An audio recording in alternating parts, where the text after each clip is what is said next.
वक्त की बड़ी खबर आपको बता दें, लखनऊ को दहलाने की साजिश रचने वाले 4 आरोपियों को भले ही गिरफ्तार कर लिया हो, लेकिन अभी भी इनके नेटवर्क की जांच चल रही है। एटीएस लगातार इस मामले में बड़े बड़े खुलासे कर रही है।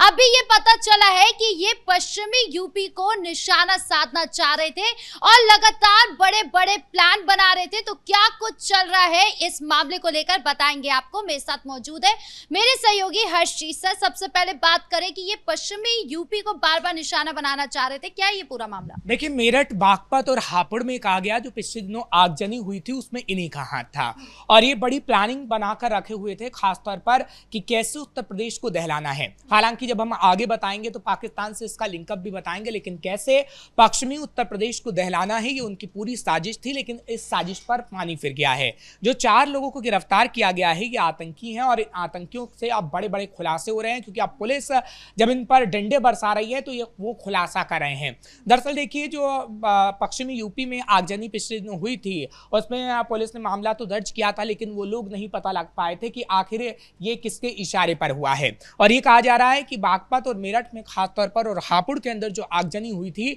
वो इन्हीं लोगों के इशारे पर हुई थी। और तो और वहां पर कारतूस का इस्तेमाल करने की भी बात सामने आ रही है कि एक एरिया था, उस एरिया में कारतूस को छिपा कर रखा गया था। हालांकि सूत्रों के हवाले से खबर मिल रही कि पश्चिमी यूपी में क्या कोई ऐसी जगह है जहां पर कारतूस को छिपा के रखा गया और उसके बाद इनकी कोई बड़ी प्लानिंग थी। क्योंकि अब देखिए, धीरे धीरे जब खुलासे हो रहे हैं, जब मीडिया के सामने ये बात आ रही है तो हम अपने दर्शकों को इस बाबत पूरी जानकारी दे रहे हैं। लेकिन यह भी कहा जाता है कि पश्चिमी उत्तर प्रदेश से लेकर कहीं ना कहीं बिहार तक पाकिस्तान से इन्हें इशारा मिल रहा था। क्योंकि अभी तो देखिए कि मैसेज की बात सामने आई है।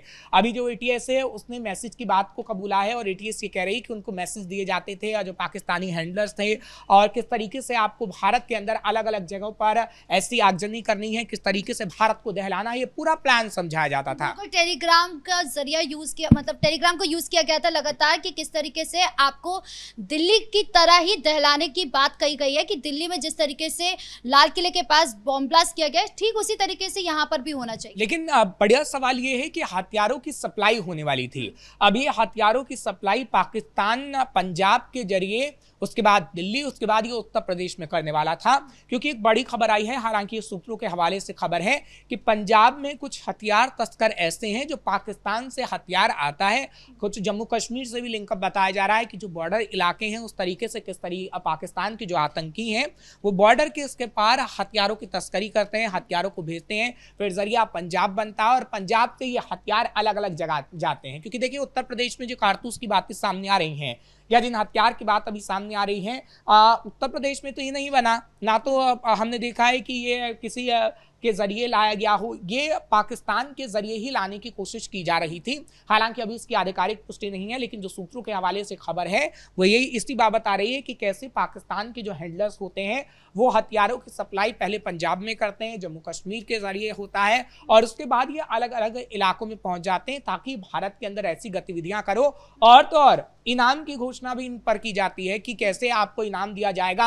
अगर आप दिल्ली से लेकर, दिल्ली का ज्यादा इनाम था कि दिल्ली को दहलाएंगे तो ज्यादा इनाम मिलेगा, उत्तर प्रदेश को दहलाएंगे तो इतना इनाम मिलेगा। ये जो सूत्रों के हवाले से जानकारी आ रही काफी बड़ी है और अगर ऐसे ही खुलासे होते रहे तो कहीं ना कहीं आप देखेंगे कि कई और आतंकी पकड़े जा सकते हैं। क्योंकि अभी ये खबर भी है कि 3 और आतंकी पकड़े जा सकते हैं, क्योंकि इनके जो साथी थे अभी वो फरार बचाए जाते हैं। हालांकि चारों की गिरफ्तारी तो हो गई है, लेकिन कितने लोग फरार हैं इस मामले में, कितने और लिंकअप सामने आ सकते हैं, अभी एटीएस की छानबीन कर रही है। क्योंकि कल आपने 2 जगह बेसिकली कार्रवाई देखी है, एक बिहार के अंदर, एक उत्तर प्रदेश के अंदर। क्योंकि उत्तर प्रदेश के अंदर जैसी तस्वीर नजर आई वैसे ही बिहार के अंदर तस्वीर नजर आई। बिहार में मदरसों से जो हथियार बरामद किए गए थे वो आपने तस्वीर देखी। उसके बाद जो एटीएस ने छापा मारा है वो कहाँ मारा है, पीके गन हाउस में ये छापा मारा गया है। क्योंकि देखिए, अगर गन हाउस में छापा मारा गया तो गन बनाई तो जाती थी वहां, लेकिन क्या सप्लाई भी बाहर से हो रही थी इसका पता लगाया जा रहा है। तो बिहार, उत्तर प्रदेश में ये आतंकी जो गतिविधियां करने की कोशिश कर रहे थे उसकी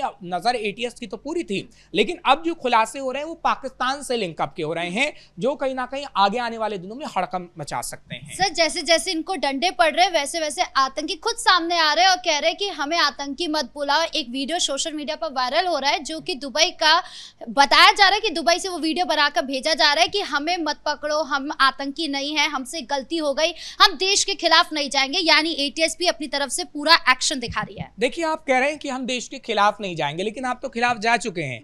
टेलीग्राम से मैसेज कहाँ जाता है? आपके पास आता है। पाकिस्तान से मैसेज कहाँ आता है? आपके पास आता है। हथियार कौन लेकर आता है? आप आते हैं। आप किस तरीके से आगजनी मचाते हैं वो हापुड़, मेरठ और बागपत से अब पता लग गया है। तो आप आतंकी गतिविधियों में सम्मिलित होंगे, फिर आप हाथ जोड़कर माफी मांगेंगे कि हम ऐसे कृत्य नहीं करेंगे। कृत्य तो आप कर चुके हैं।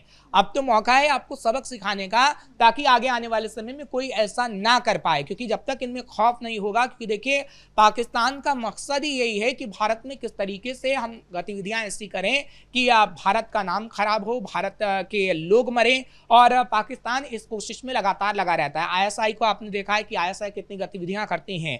आईएसआई किस तरीके से फंडिंग भी देती है, केरल से लेकर तमिलनाडु तक, तमिलनाडु से लेकर उत्तर प्रदेश तक ऐसे लोगों को चुना जाता है कि किस तरीके से वो भारत में आतंकी गतिविधियों को अंजाम दें। आजकल सोशल मीडिया का जमाना है, आपने देखा है कि सोशल मीडिया के जरिए किस तरीके से लोगों को बरगलाने की कोशिश होती है, और किस तरीके से कहते हैं कि नहीं, आप जिहाद फैलाने का काम करिए, हम आपके साथ हैं। ऐसी कई गतिविधियां सामने आ चुकी हैं, केरल में भी सामने आ चुकी हैं। तमिलनाडु की बात करते हैं, अभी उत्तर प्रदेश का जो मामला चल रहा है। तो पाकिस्तान तो दुश्मन देश हमारा है, लेकिन हमारे घर के अंदर कितने दुश्मन हैं, इसका पता लगाने की जरूरत है। एटीएस में लगातार खुलासा ये भी हो रहा है कि 500 और 1000 रुपए के लिए इन लोगों ने भारत की कुछ वीडियोस क्लिप बनाई और सीधा पाकिस्तान भेजते थे। गाजियाबाद से भी ऐसे मामले सामने आए और अलग अलग जिलों से भी मामले सामने आ रहे हैं। मतलब ये लोग वीडियोस बना बना कर भेज रहे थे। ये कितना ज्यादा गंभीर मुद्दा है। देखिए, पूरी प्लानिंग दरअसल आतंकियों की होती है। आप देखिए कि आतंकियों के पास कभी भी वो पकड़े जाएंगे तो पूरा नक्शा उस इलाके का आपको मिलेगा जिस इलाकों को दहलाने की कोशिश कर सकते हैं।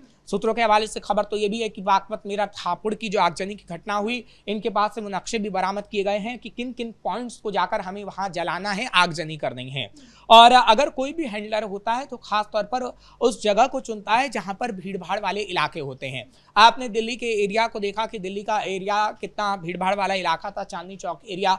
अब पूरी तरीके से उसकी प्लानिंग की गई थी, क्योंकि जो जम्मू कश्मीर से अल-फलाह यूनिवर्सिटी जो लिंकअप मिला है और अलग अलग जो छापेमार कार्रवाई की गई है, उसमें पता लगाया गया है कि किस तरीके से बाकायदा एक मानचित्र तैयार किया गया था और अहम पॉइंट रखा गया था कि यहाँ पर ब्लास्ट करना है, और खास तौर पर टाइमिंग भी डिसाइड किया गया था कि किस टाइमिंग पे कितने लोग वहां पर मौजूद रहेंगे।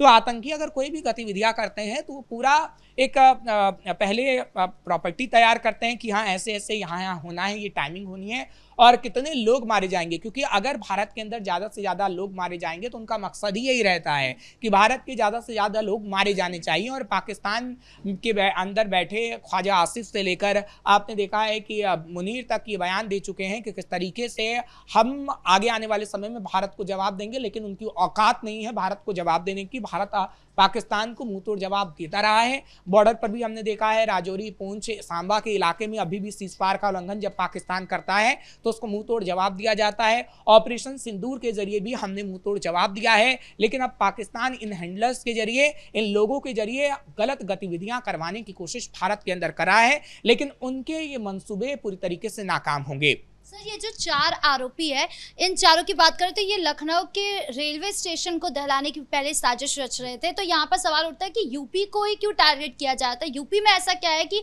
बार बार सवाल यूपी का ही आ रहा था कि यूपी में, इस जिले में, इस जगह पर, यहाँ पर ऐसे ऐसे साजिश रची जा रही है। उत्तर प्रदेश में अब तक कई बार ये सामने आ चुका है कि कई लोगों के, कई माफियाओं के आईएसआई से संपर्क रहे हैं। हालांकि उस संपर्क की बात जब आई है, जब तगड़ा एक्शन भी हुआ है और एटीएस को योगी आदित्यनाथ, जब से एटीएस की हमने देखा स्थापना हुई और योगी आदित्यनाथ ने एटीएस को जो जिम्मेदारी दी है, अब तक कई ऐसे हैंडलर्स, कई ऐसे नेटवर्क का खुलासा हुआ है। और जब तक आईएसआई से लिंक इन लोगों का रहेगा, इन माफियाओं का रहेगा, तो खासतौर पर ऐसी गतिविधियां होती रहेंगी।